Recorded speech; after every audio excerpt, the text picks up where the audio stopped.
Hello everyone, welcome to my channel depot tutorial. हम यहाँ पर क्लास 10th मैथमेटिक्स का चैप्टर नंबर 3 कंप्लीट कर रहे हैं, जिसके अंदर मैंने आपको pair of linear equation in two variables क्या होता है इसके बेसिक कॉन्सेप्ट सीखे लास्ट पार्ट के अंदर। इसके बाद हमने ग्राफ पेपर पर किस प्रकार से लीनियर इक्वेशन, दी गई लीनियर इक्वेशन को ग्राफ पेपर पर बताया जाता है, किस प्रकार से दर्शाया जाता है और किस प्रकार से हमें लाइनें प्राप्त होती है और किस प्रकार से लाइनें बनाई जाती है। हमने यहाँ पर यह सीखा। ग्राफ पेपर बनाना भी हम सीख चुके हैं। हमने 3 प्रकार के ग्राफ पेपर, तीनों प्रकार की लाइन से संबंधित यहाँ पर स्टार्ट करने जा रहे हैं हमारी एक्सरसाइज 3.1।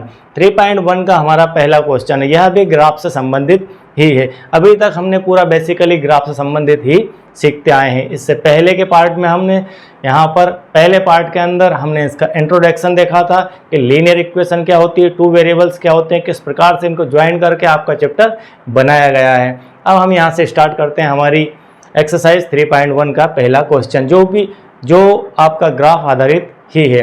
तो यहाँ पर जो क्वेश्चन दिया गया है वह है फ्रॉम द पेयर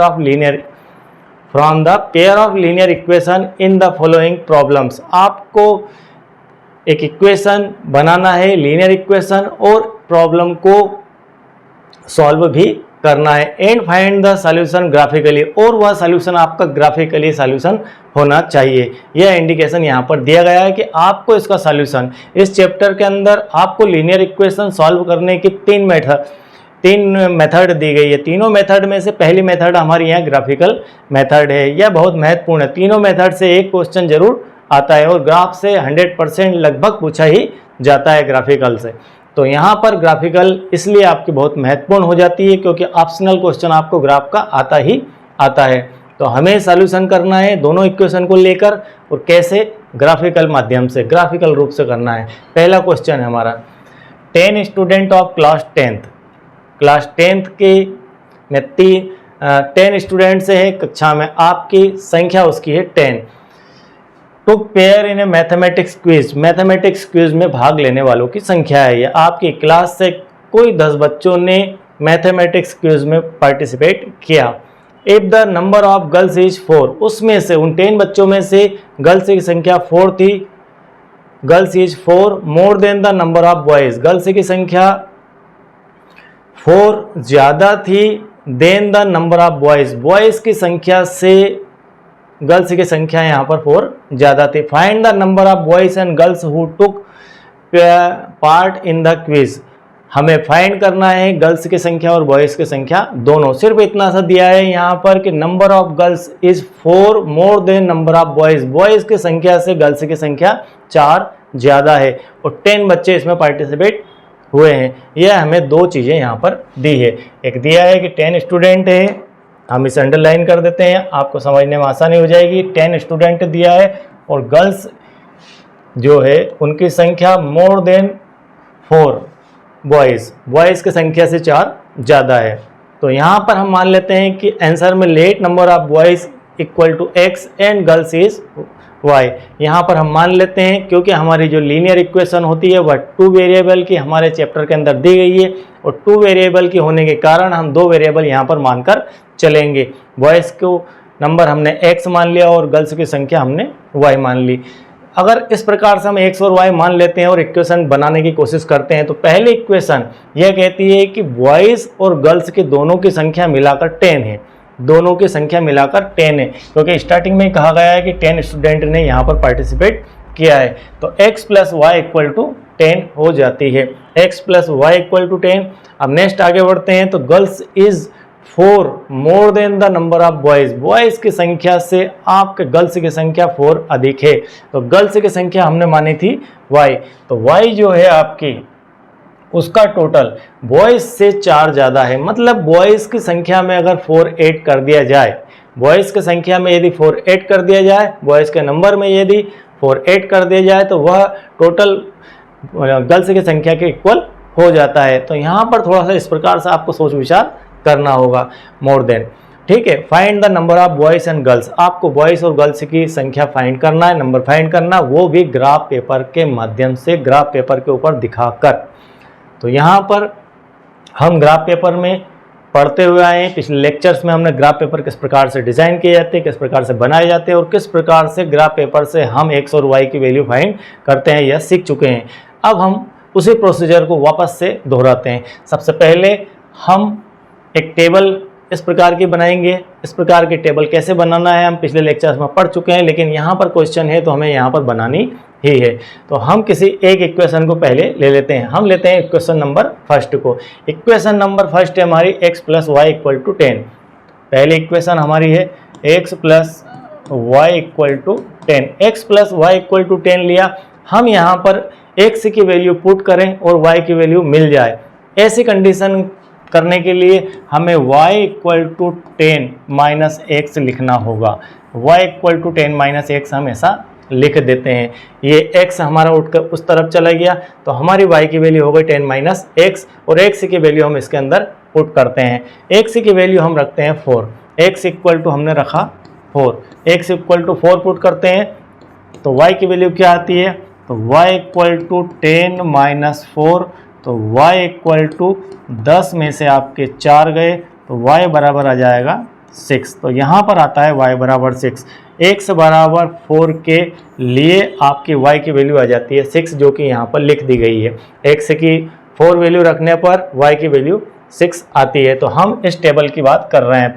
पहले हम इक्वेशन को लेकर एक टेबल डिज़ाइन कर रहे हैं। टेबल में हम x और y x की वैल्यू रख रहे हैं और y की वैल्यू निकल कर आ रही है। अब हम ये निकल चुकी है। अब हम सेकंड इसकी वैल्यू निकालते हैं। x की वैल्यू हम 6 रखते हैं। x = 6 रखा मैंने, यहाँ पर रख देता हूँ मैं। x = 6 रखते हैं तो y की वैल्यू क्या आएगी, y की वैल्यू है y बराबर 10 - x है। y बराबर 10 - x है। ये 10 - x कहीं से नहीं आया, आपकी इस इक्वेशन से ही मैंने इसे बनाया है। तो y बराबर 10 - x की वैल्यू 6 रखते हैं तो y बराबर आ जाती है 4। y की वैल्यू आ जाती है 4। x की वैल्यू 6 रखने पर y की वैल्यू हमें 4 प्राप्त होती है। हमें ग्राफ पेपर के ऊपर लीनियर इक्वेशन के अंदर हम जानते हैं कि हमें कोई दो बिंदु अगर मिल जाए ग्राफ पेपर पर एक इक्वेशन के, तो हम दोनों पॉइंट को आपस में मिला देंगे तो हमें एक स्ट्रेट लाइन मिल जाएगी और स्ट्रेट लाइन को फिर हम बढ़ा भी सकते हैं, इस तरफ भी खींच सकते हैं और उस तरफ भी खींच सकते हैं। तो हमें एक लाइन लाने के लिए 2 पॉइंट की आवश्यकता है और 2 पॉइंट हमें इससे मिल जाएंगे। x और y की एक वैल्यू, x और y की दूसरी वैल्यू, इससे हमें पॉइंट मिल जाएंगे। तो हम इसको लेकर पहले ग्राफ पेपर पर पॉइंट बना देते हैं, फिर इसे क्लीन करते हैं। तो हम यहाँ पर ग्राफ पेपर के ऊपर रेड कलर से बना देते हैं पॉइंट। हमारा पॉइंट है x 4 और y 6। x की वैल्यू 4 है, y की वैल्यू 6 है। हम चलते हैं x की वैल्यू 4 के लिए।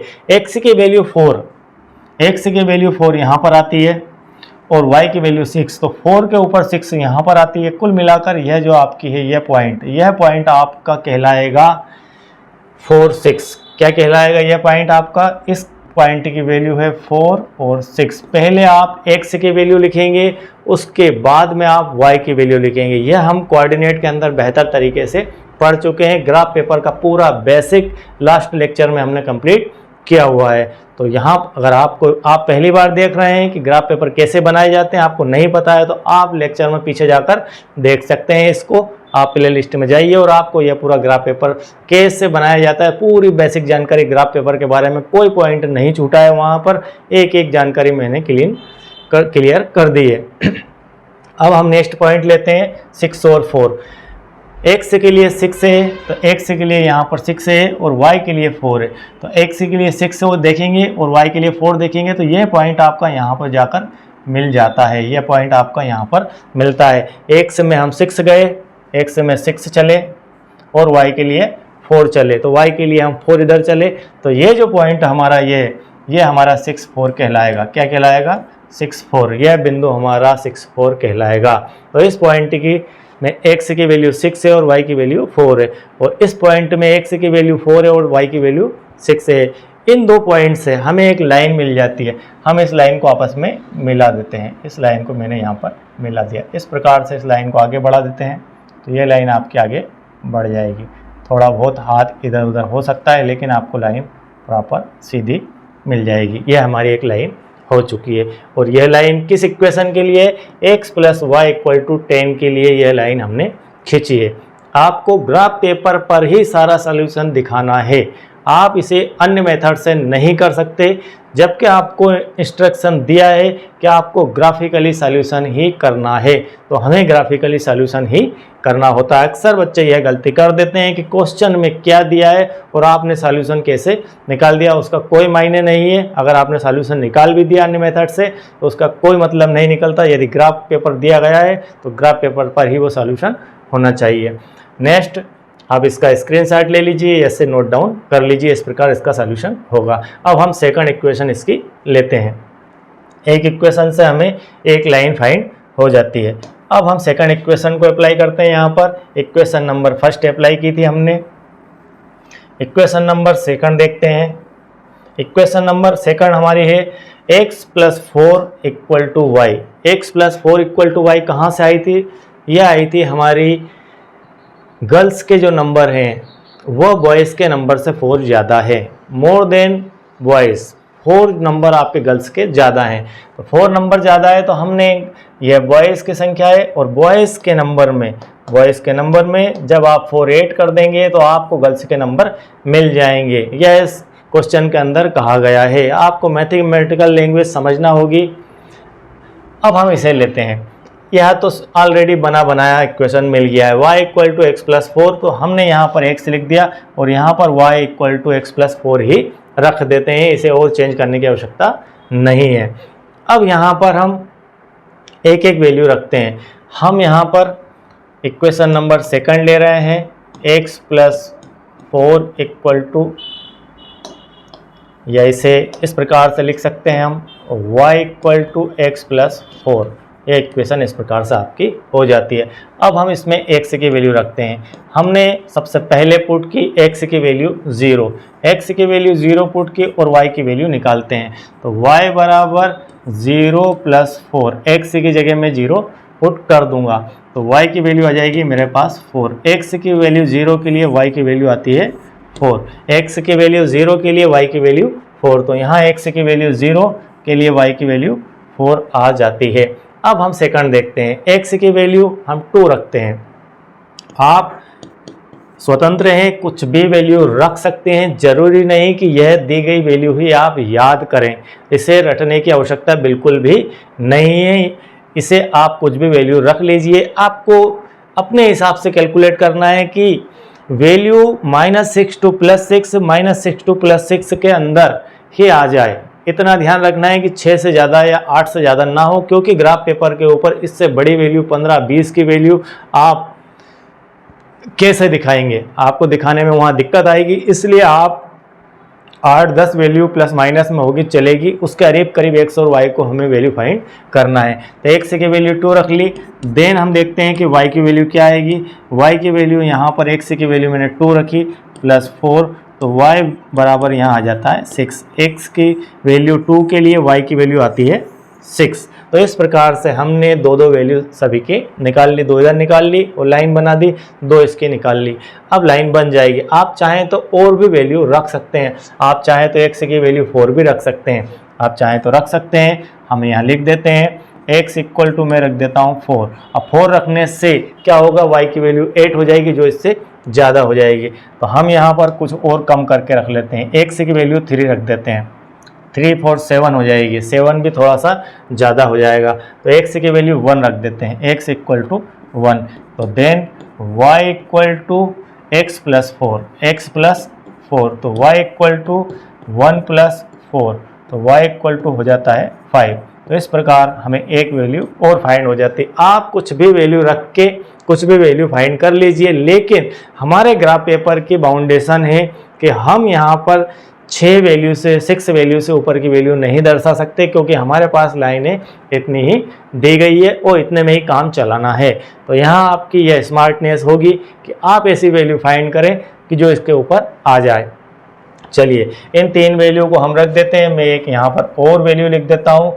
क्या वैल्यू रखी मैंने, x की 1 रखी और y की मुझे आ गई है 5। x की वैल्यू 1 रखने पर y की वैल्यू आती है 5। तो इस प्रकार एक वैल्यू और फाइंड हो गई। अब हम इन तीनों पॉइंट को ग्राफ पेपर के ऊपर देखते हैं कि ये कहाँ आते हैं। हमें सबसे पहले x का 0 और y का 4 देखना है। तो x के 0 मतलब x का 0, x ये हमारा 0 है यहाँ पर, x 0 हमेशा y एक्सिस के ऊपर ही मिलेगा, कोऑर्डिनेट के अंदर नहीं मिलेगा। ये हमारे 4 कोऑर्डिनेट होते हैं, इन 4 कोऑर्डिनेट के अंदर ये लोकेशन नहीं मिलेगी। ये लोकेशन आपको सिर्फ और सिर्फ एक्सिस या वाई एक्सिस के ऊपर मिलेगी। तो हमारा x बराबर 0 है, इसका अर्थ है कि यह लोकेशन हमारी y के ऊपर मिलेगी, और y के ऊपर भी किधर मिलेगी, प्लस पर मिलेगी, इस लाइन के ऊपर मिलेगी। तो हम यहाँ y बराबर 4, यह हमारा y बराबर 4 हो जाता है। यह y बराबर 4 हो चुका है। अब हम नेक्स्ट देखते हैं, x का 2 है और y का 6 है। x का 2 है यहाँ पर, ये यहाँ पर चलेंगे, पहले इस तरफ x के लिए 2, अब y के लिए 6 है तो यहाँ पर चलेंगे। ये हमारा सेकंड पॉइंट आ चुका है। एक पॉइंट यहाँ आ चुका है, एक पॉइंट यहाँ आ चुका है, ये 2 पॉइंट आ चुके हैं। अब नेक्स्ट देख लेते हैं 1 और 5, या 1 और या 5, ये यहाँ पर इसके बीच में ही आ गया ये जस्ट, ठीक है। तो x के लिए 1 और y के लिए 5, तो यहाँ पर आ चुका। अब इन पॉइंट को हम आपस में मिला देते हैं। इस पॉइंट को मैंने इस पॉइंट से मिलाया, इस पॉइंट को इस पॉइंट से मिलाया, तो इस प्रकार से ये पॉइंट मिलते चले जाएंगे, और यहाँ पर यह पॉइंट मिलेगा। तो यहाँ पर यह बिंदु आपका कटान बिंदु हो चुका है। हम उसे थोड़ा सा ग्रीन कलर कर देते हैं ताकि आपको बिल्कुल अलग दिख जाएगा। यह ग्रीन कलर हो चुका है। यह आपका x और y के लिए फाइनली आंसर होगा। यहाँ पर देखने पर हमें पता चलेगा कि x और y की वैल्यू क्या आ रही है।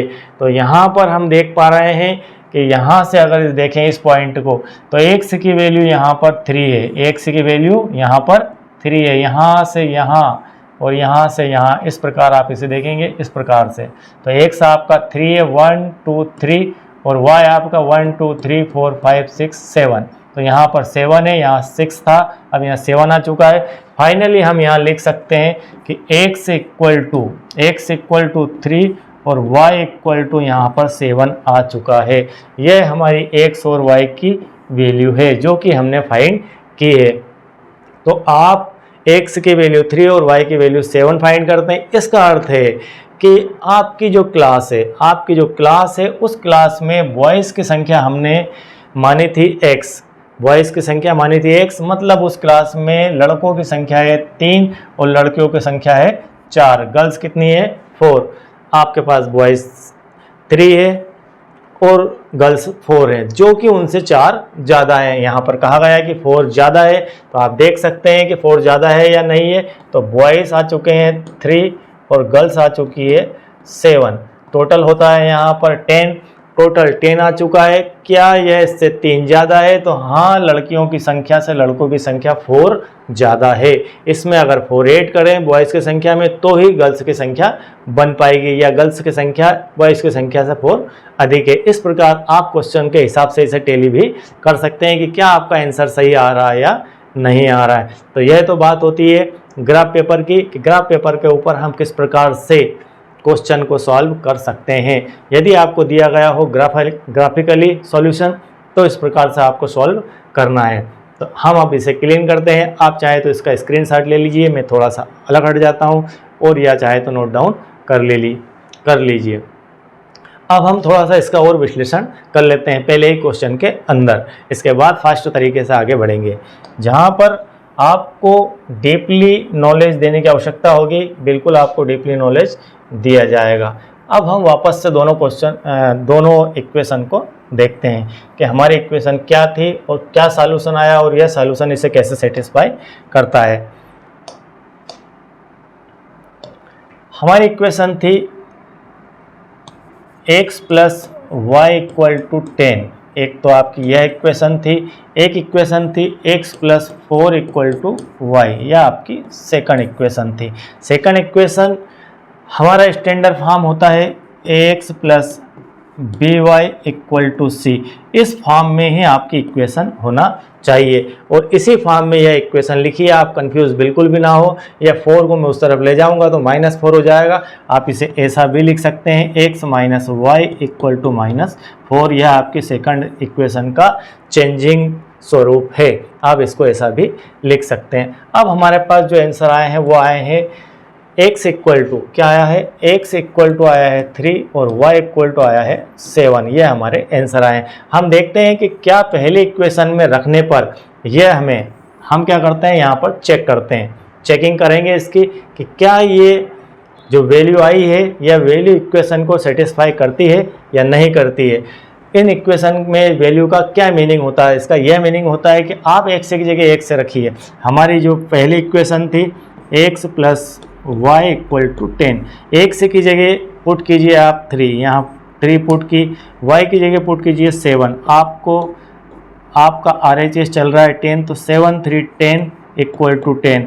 ये आपका LHS और RHS दोनों इक्वल आ जाना चाहिए। यदि LHS और RHS दोनों इक्वल आ जाते हैं तो इसका अर्थ है कि आपने जो वैल्यू निकाली है वह यूनिक सॉल्यूशन है, और यूनिक सॉल्यूशन तभी प्राप्त होता है जब लाइनें एक दूसरे को इंटरसेक्ट करती है। तो यहाँ पर लाइनें इंटरसेक्ट हो रही है और इंटरसेक्ट का जो पॉइंट है वह हमें बता रहा है कि x की वैल्यू 3 है और y की वैल्यू 7 है, और यह वैल्यू अगर हम इक्वेशन के अंदर पुट करते हैं तो यह इक्वेशन को सेटिस्फाई भी करती है। अब हम सेकंड इक्वेशन के अंदर यही करके देख लेते हैं। सेकंड इक्वेशन हमारी ये x minus y equal to -4। x की वैल्यू है यहाँ पर 3 और y की वैल्यू है हमारे पास 7 इक्वल टू -4। -7 में से 3 प्लस का माइनस हुआ तो यहाँ पर माइनस का 4 बचता है और यहाँ पर भी माइनस का 4। मतलब हम कह सकते हैं कि LHS, क्या कह सकते हैं कि LHS इक्वल टू RHS, मतलब लेफ्ट हैंड साइड और राइट हैंड साइड की वैल्यू आपस में बराबर है, और यही इसका मतलब होता है। यही इसका मतलब होता है कि x और y की ऐसी कौन सी वैल्यू है जो इन इक्वेशन को इक्वल कर दे। यहाँ पर इक्वलिटी का निशान लगा हुआ है। इक्वलिटी का निशान का अर्थ यह है कि लेफ्ट हैंड साइड और राइट हैंड साइड आपस में इक्वल है या नहीं है। तो इक्वलिटी का साइन हमने चेक किया कि क्या इक्वल है या नहीं है। तो जब भी हमें यूनिक हल प्राप्त होगा, सॉल्यूशन निकलेगा और x और y की एक यूनिक वैल्यू आएगी, तो वह वैल्यू आपकी इक्वेशन को सेटिस्फाई भी करेगी। तो इस प्रकार हमारा यह क्वेश्चन नंबर 1 का 1 कंप्लीट होता है एक्सरसाइज 3.1 से। तो चलिए इसके बाद हम आगे बढ़ते हैं। हमारा एक्सरसाइज 3.1 के पहले क्वेश्चन का सेकंड क्वेश्चन, यह भी आपको सॉल्यूशन देना है इसमें, और दोनों लीनियर इक्वेशन बनाना भी है, और दोनों इक्वेशन बनाने के बाद ग्राफिकली मेथड से सॉल्व करना है और आपको x और y की वैल्यू फाइंड करना है। तो यहाँ पर क्वेश्चन दिया है कि 5 पेंसिल एंड 7 पेन्स, 5 तो पेंसिल है और 7 पेन है, टुगेदर कॉस्ट ₹50। दोनों की कुल मिलाकर कीमत, दोनों की इकट्ठी कीमत, आपने कहीं दुकान पर गए और 5 पेंसिल खरीदी और 7 पेन खरीदे, 5 तो पेंसिल खरीदी और 7 पेन खरीदे, और आपने दुकानदार से पूछा कि अब इसके टोटल पैसे कितने हुए, तो सामने वाले दुकानदार ने कहा कि 50 रुपये होते हैं। चलिए ठीक है, एक बात हो गई। फिर अगेन आपने दूसरा सेट खरीदा, दूसरे सेट में आपने 7 पेंसिल खरीदी और 5 पेन खरीदे, अपोजिट कर लिया, तब उसकी जो कीमत टोटल बनती है वह बनती है 46। एक बार आपने 5 पेंसिल खरीदी और 7 पेन खरीदे तो 50 रुपये प्राइस हो गई। वही पेन चेंज नहीं करना, उतने ही रुपए का पेन है, वही पेन जो आपने सिलेक्ट किया था पेन पेंसिल में, उसी पेन का सेट खरीदा।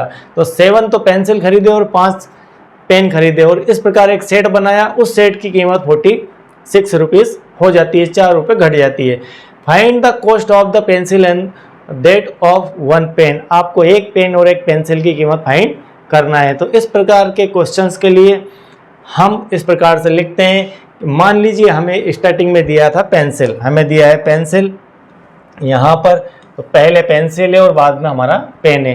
तो हम जो पहले दिया होता है जनरली उसे ही, या थोड़ा सा हम क्वेश्चन को समझकर देखकर x और y की वैल्यू पुट करते हैं। तो यहाँ पर हमने पेंसिल को मान लिया x रुपीज़ की, पेंसिल कितने की है यहाँ पर x रुपये की, x रुपीज़ की यहाँ पर पेंसिल है, और यहाँ पर लिखा हुआ है x रुपीज़ पर पेंसिल। पर पेंसिल आपको लिखना जरूरी है।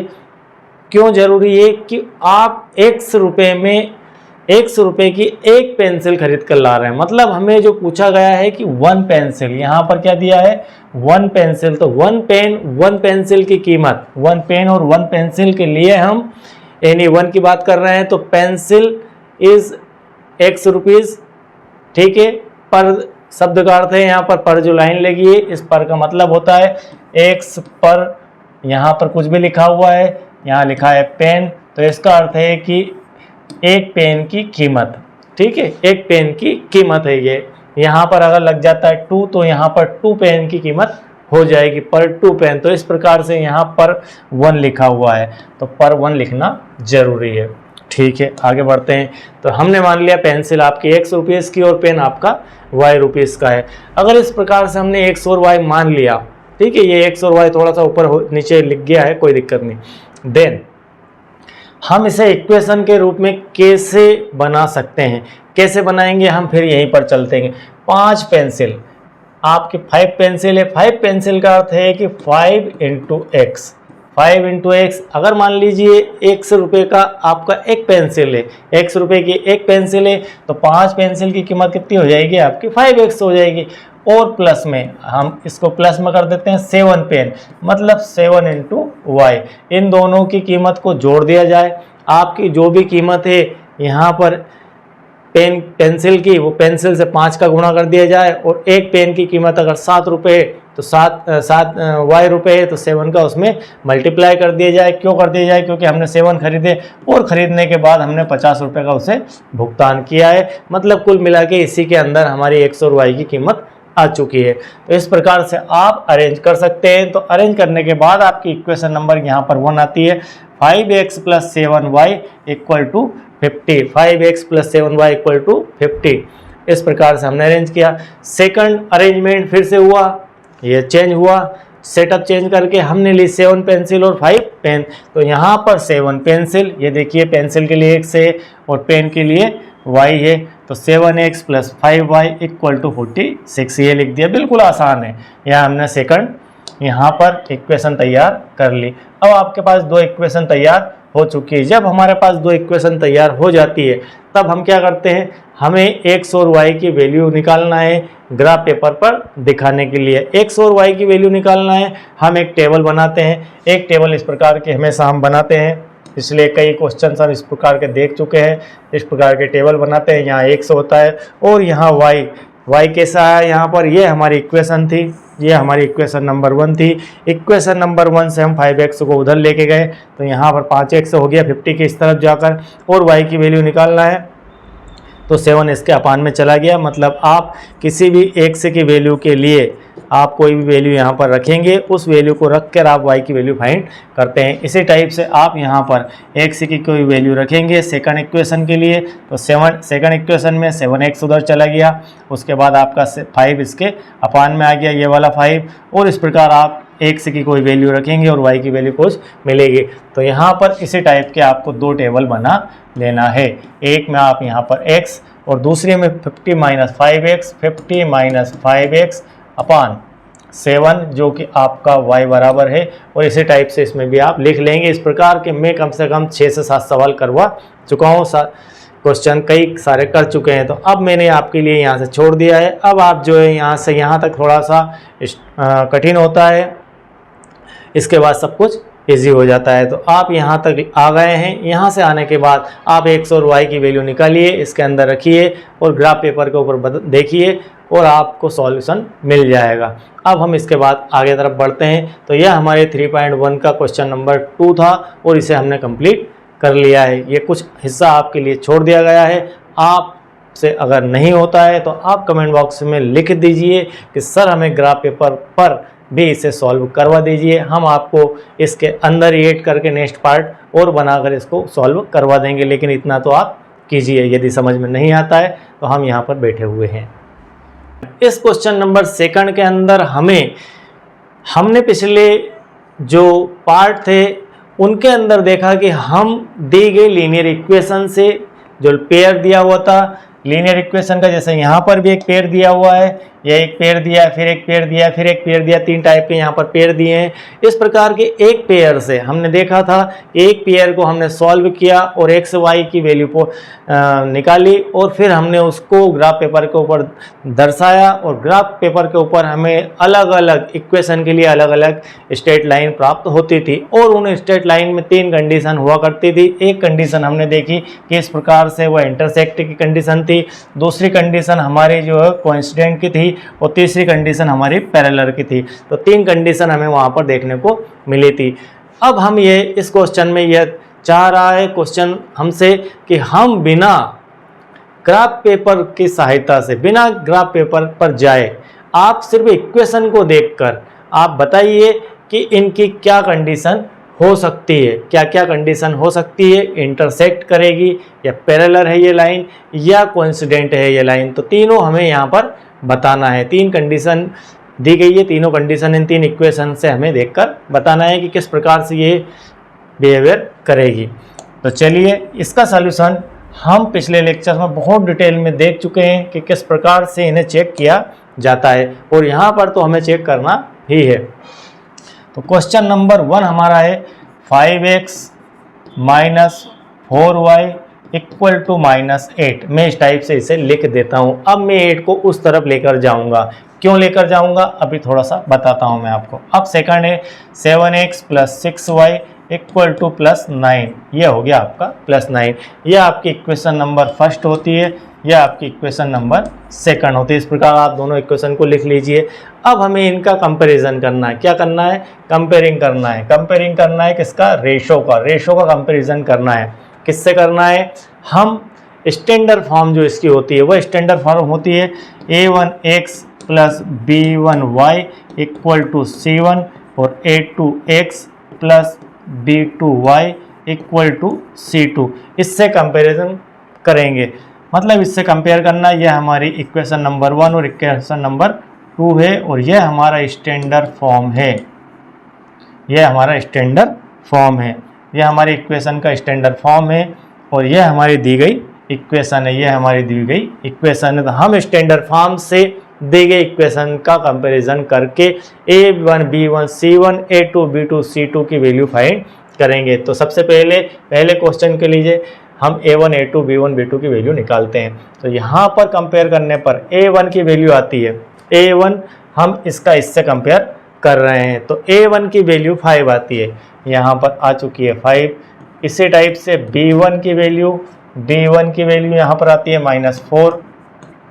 c1 की वैल्यू निकालते हैं तो यहाँ c1 की जगह है 8, तो यहाँ पर आती है 8। इसी टाइप से इसका कंपैरिजन इससे करते हैं तो यहाँ a2 की वैल्यू आ जाती है 7, a2 की वैल्यू आती है 7, b2 की वैल्यू आती है हमारे पास 6 एंड c2 की वैल्यू आती है 9। तो हम यहाँ पर लिख चुके हैं 9 और 8 हमारा माइनस का था, हम लिखना भूल गए थे। फिर से मिलान कर लेते हैं 5 -4 -8 7 6 और 9। यह हमारी वैल्यू आ चुकी है। अब हमें यह देखना होता है इनका रेशो कैसे देखते हैं? a1 अपान a2 मतलब 5/7। यह आपका a1 अपान a2 आ चुका है। इसी टाइप से आप b1 अपान b2 देखेंगे तो b1 अपान b2 -4/6। इसे मैं थोड़ा सा और सॉल्व कर दूं तो हम इसे लिख सकते हैं -2/3। इस प्रकार से भी लिख सकते हैं। इसके बाद नेक्स्ट हमारा आता है तीसरा, थर्ड वाला जो है वो होता है c1 अपान c2। तो c1 अपान c2 है -8/9। इस प्रकार a1 upon a2 b1 upon b2 की यह वैल्यू और c1 अपान c2 की यह वैल्यू आ चुकी है। अब हमें कंपैरिजन करना है। हमने तीनों के रेशो निकाल लिए, a1 upon a2 b1 upon b2 और c1 अपान c2, तीनों का रेशो आ चुके हैं। अब इन रेशो को देखते हैं। रेशो को ऐसे देखते हैं, सबसे पहले a1 upon a2 equal to b1 upon b2। आप ऐसा लिखिए a1 upon a2 equal to b1 upon b2 equal to c1 upon c2। आप ऐसा लिख दीजिए। इसके बाद इसकी वैल्यू लिख दीजिए यहाँ पर 5/7 इक्वल टू -2/3 इक्वल टू -8/9। अब आप इसे मिलान कीजिए, कौन इक्वल है और कौन इक्वल नहीं है। क्या ये दोनों आपस में इक्वल है? 5/7 का रेशो -2/3 से इक्वल है, तो हम कह सकते हैं कि यह रेशो इक्वल नहीं है। इसका मतलब यह भी इक्वल नहीं है। यह इक्वल नहीं है, क्या ये दोनों इक्वल है? तो हमें इतना देखने की आवश्यकता नहीं कि यह दोनों इक्वल है या नहीं है, यह दोनों भी इक्वल नहीं है। ठीक है, मतलब तीनों एक दूसरे के इक्वल नहीं है। जब हम जानते हैं, क्या जानते हैं? हम जानते हैं जब A1/A2 not equal to B1/B2 होता है। A1/A2 not equal to B1/B2, not equal to, इसे पढ़ा जाता है not equal to. A1/A2 not equal to B1/B2, तब क्या होता है? तब क्या होता है? तब होता है एक unique solution, only one solution. क्या होता है? One solution, only one solution प्राप्त होता है। तो हमें दी गई इक्वेशन का कैसा सॉल्यूशन प्राप्त होगा? एक सॉल्यूशन प्राप्त होगा। और जब सॉल्यूशन प्राप्त होगा तो हम जानते हैं कि सॉल्यूशन कब प्राप्त होता है? जब लाइनें एक दूसरे को इंटरसेक्ट करती है। तो पहले के आंसर में आपका आ जाएगा इंटरसेक्ट। जब लाइनें इंटरसेक्ट होगी तभी हमें एक सॉल्यूशन प्राप्त होगा। तो आपको 3 कंडीशन यहाँ पर ध्यान रखना है। नंबर 1 कंडीशन यह हो गई, इसको आपको ध्यान रखना है। यह condition A1/A2 not equal to B1/B2 जब होता है तब हमें एक यूनिक सॉल्यूशन मिलता है। और जब यूनिक सॉल्यूशन मिलता है, कब मिलता है यूनिक सॉल्यूशन? जब हमारी लाइनें ग्राफ पेपर के ऊपर इंटरसेक्ट होती है। तो जब इंटरसेक्ट होती है तभी हमें वन सॉल्यूशन मिलता है। और वन सॉल्यूशन मिलता है, उस कंडीशन ये होती है कि ये दोनों आपस में बराबर ना हो। मतलब आपके ये 5/7 और ये वाली टर्म दोनों A1/A2 और B1/B2 की आपस में इक्वल ना हो। तो यहीं आपको देखकर पता चल जाएगा कि इस इक्वेशन का कोई सॉल्यूशन होगा या नहीं होगा। यदि सॉल्यूशन होगा तो वे इंटरसेक्ट होगी एट ए पॉइंट। हमारी जो इक्वेशन की लाइनें हैं वे लाइनें इंटरसेक्ट होगी एक पॉइंट के ऊपर। और आपको इस पॉइंट के ऊपर जहाँ पर इंटरसेक्ट का पॉइंट होगा, इस पॉइंट पे आपको x और y की वैल्यू भी फाइंड हो जाती है। तो हमें सिर्फ यहाँ पर इतना ही बताना है। क्या आप वो जानना चाह रहे हैं कि क्या आपको सारा जितना अभी तक पढ़ा है आपने, हम पहले ग्राफ पेपर पढ़ के आए, फिर हमने इसके बेसिक भी देखे, फिर हमने यह सब भी देख लिया कि किस प्रकार से इनके रेशो में तुलना की जाती है, कैसे कंपैरिजन किया जाता है। फिर अब यहाँ पर आकर सारे को मिक्स करके ये क्वेश्चन बना दिया गया है कि अब आप इसे देखकर पता करिए कि इन लाइनों की क्या कंडीशन होगी। तो 3 वर्ड यहाँ पर, 3 स्टेप महत्वपूर्ण है। नंबर 1, नंबर 2 और नंबर 3 इंटरसेक्ट। ठीक है, तो ये इंटरसेक्ट है और इंटरसेक्ट जब होता है तो वन सॉल्यूशन होता है। तो आपको 3 बातें यहाँ पर महत्वपूर्ण याद करना है और याद रखना है कि जब दोनों के रेशो A1/A2 और B1/B2 नॉट इक्वल टू हो तभी एग्जैक्टली आपको x और y की वैल्यू मिलेगी और एक यूनिक वन सॉल्यूशन मिलेगा। तो यहाँ पर इस प्रकार हमारा क्वेश्चन नंबर 1 कंप्लीट होता है। तो आप इसके आंसर में लिख सकते हैं कि इंटरसेक्ट पॉइंट होगी ये इक्वेशंस और इसका एक वन सॉल्यूशन भी प्राप्त होगा। अब हम इसी प्रकार से क्वेश्चन नंबर 2 को देखते हैं। क्वेश्चन नंबर 2 के लिए भी हम यहाँ पर थोड़ी जगह छोड़ देते हैं, सेम इसी के अंदर उसे लिख देंगे। हम यहाँ पर वैल्यू चेंज कर देंगे तो जल्दी फटाफट हो जाएगा। यहाँ पर हमने, चलिए इसे तो क्लियर कर ही देते हैं।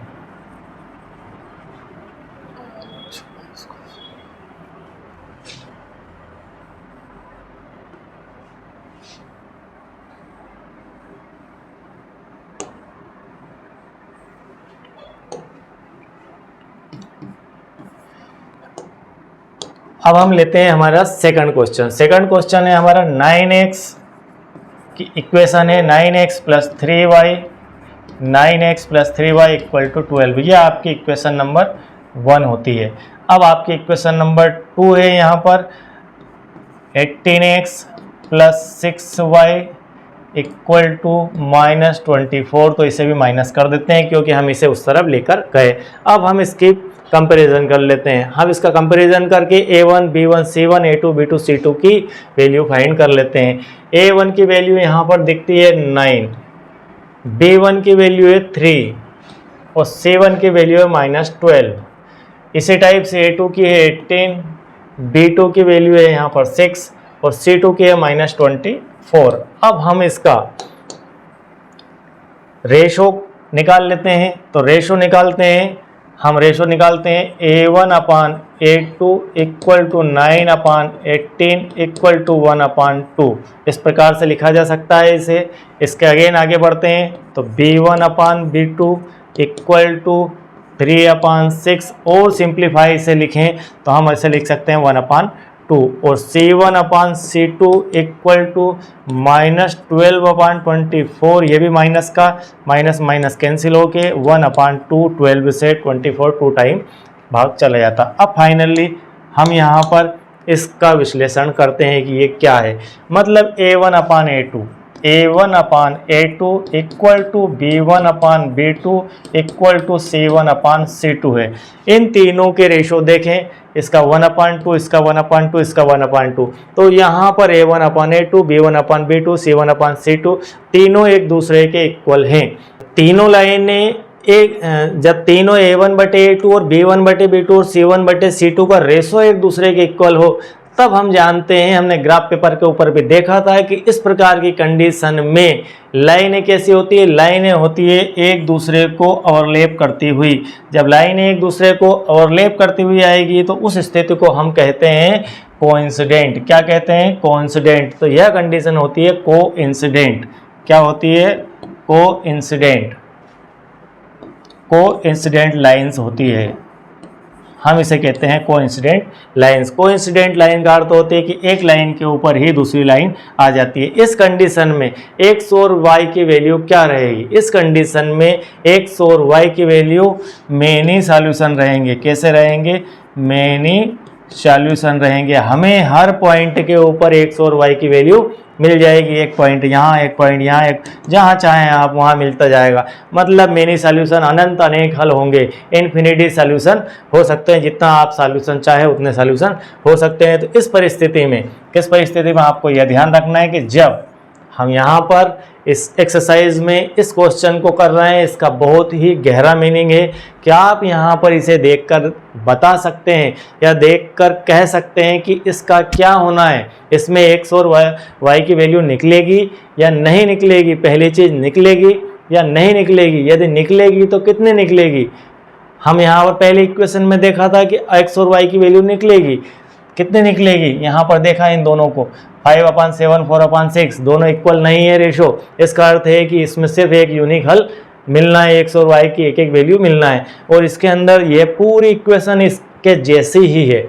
यह पूरी इक्वेशन इसके जैसी ही है। इसका रेशो एक जैसा है। यहाँ पर 9 और 18 का रेशो, 3 और 6 का रेशो और 12 और 24 का रेशो 1/2 आ रहा है। मतलब इसका कोई सॉल्यूशन होगा तो कैसा होगा? इसका सॉल्यूशन होगा मेनी सॉल्यूशन। अनंत अनेक हल होंगे, कई हल होंगे, इन्फिनिटी सॉल्यूशन होगा। तो यहाँ पर यह लाइंस बताती है कि यह कोइंसिडेंट लाइन होती है। और कोइंसिडेंट लाइन कहने के लिए हमें यह तुलना करना होगी कि इस परिस्थिति में, जिस परिस्थिति में कोइंसिडेंट लाइन होती है जब A1/A2 और B1/B2 इक्वल टू C1/C2 तीनों एक दूसरे के इक्वल टू हो, तब हम कह सकते हैं कि इसका सॉल्यूशन कोइंसिडेंट लाइन होगी और इसके सॉल्यूशन में हम लिखेंगे मेनी सॉल्यूशन। तो इस प्रकार ये आपका क्वेश्चन नंबर 2 यहाँ पर कंप्लीट होता है। चलिए इसके बाद हम यहाँ से क्वेश्चन नंबर 3 को देखते हैं। क्वेश्चन नंबर 3 में भी जस्ट ऐसा ही कुछ करना है। हम यहाँ पर इसे थोड़ा सा क्लियर कर देते हैं, बाकी का रख लेते हैं कि क्या होगा, देख लेंगे। यहाँ पर यह क्लियर हो गया और यह क्लियर हो गया और यह क्लियर हो गया। इसके बाद इसको इक्वेशन को क्लियर कर लेते हैं और इस इक्वेशन को क्लियर कर लेते हैं। चलिए क्वेश्चन नंबर हमारा 3। क्वेश्चन नंबर 3 है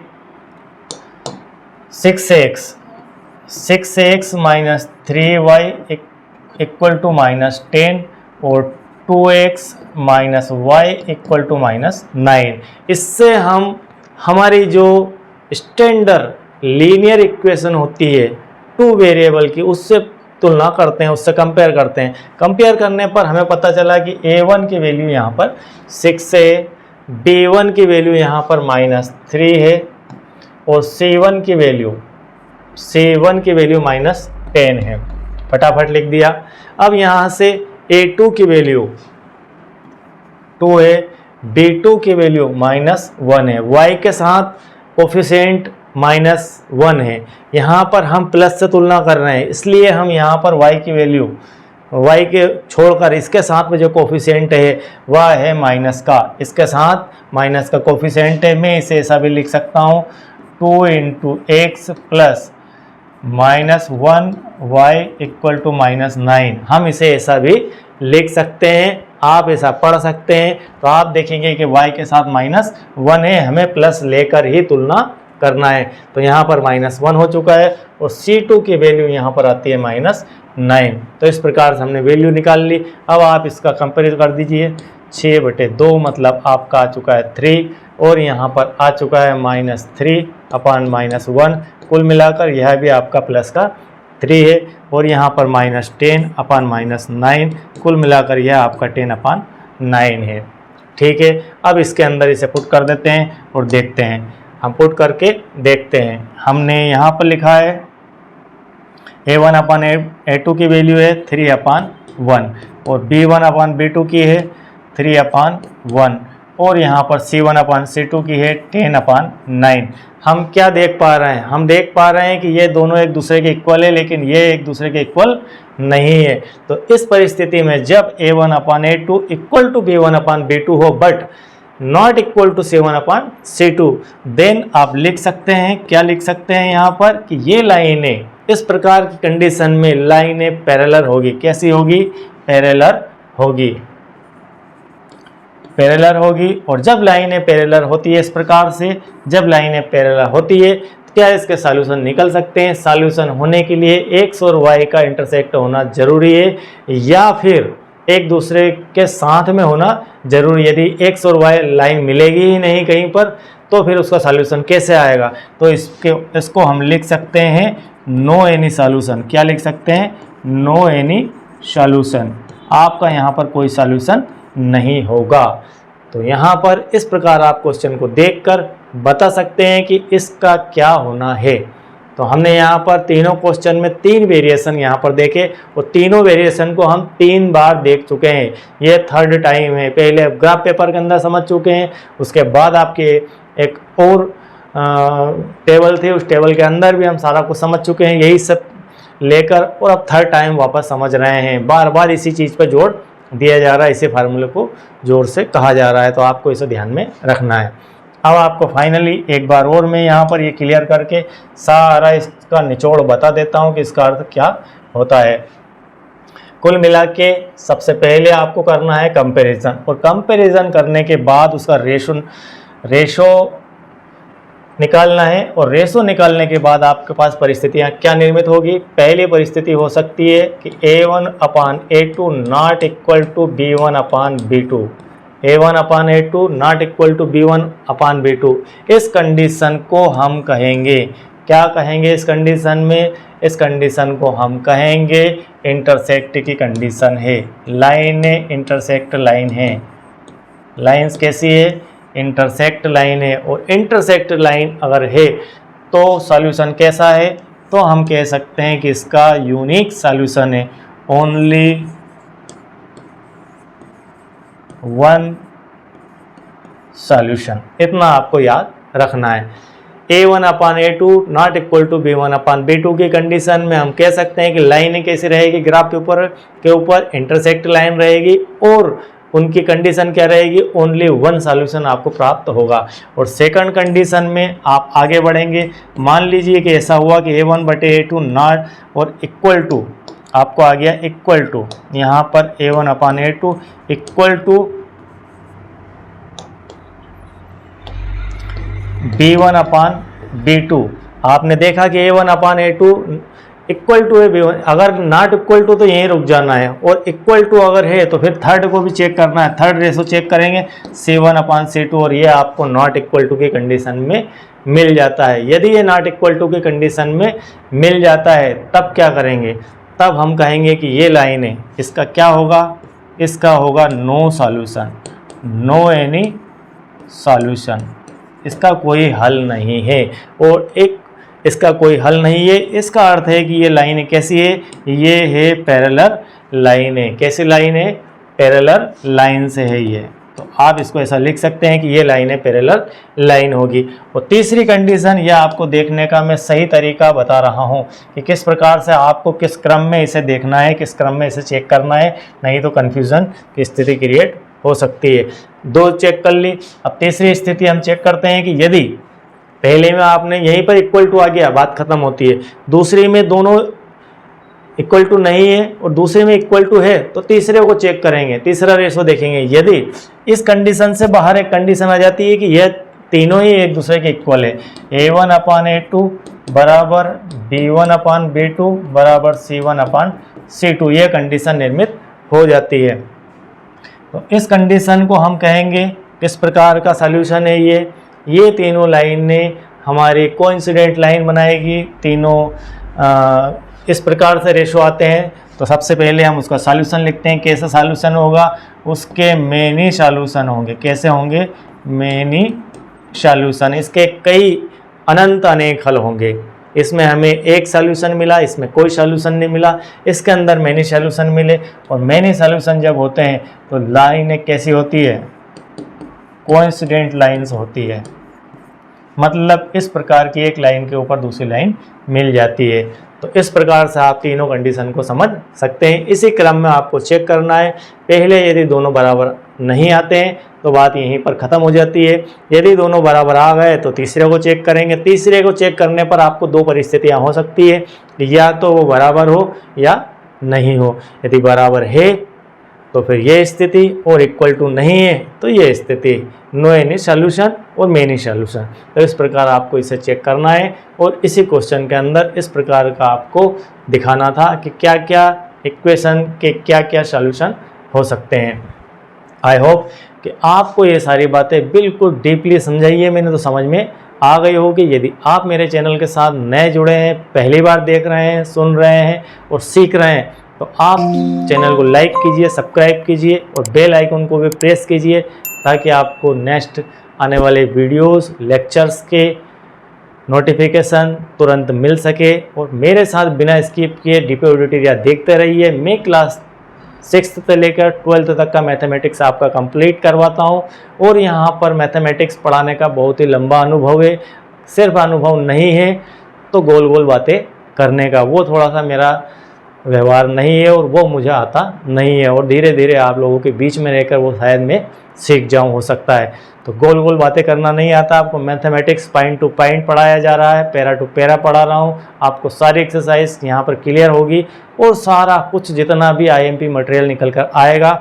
अभी पूरा सेशन बाकी है, आपके पास कंटिन्यू लेक्चर्स आते रहेंगे, वीडियोस आते रहेंगे, और आप देखते रहिए। आप 100% नंबर लेकर मैथमेटिक्स में आएंगे, ये मेरा पूर्ण विश्वास है।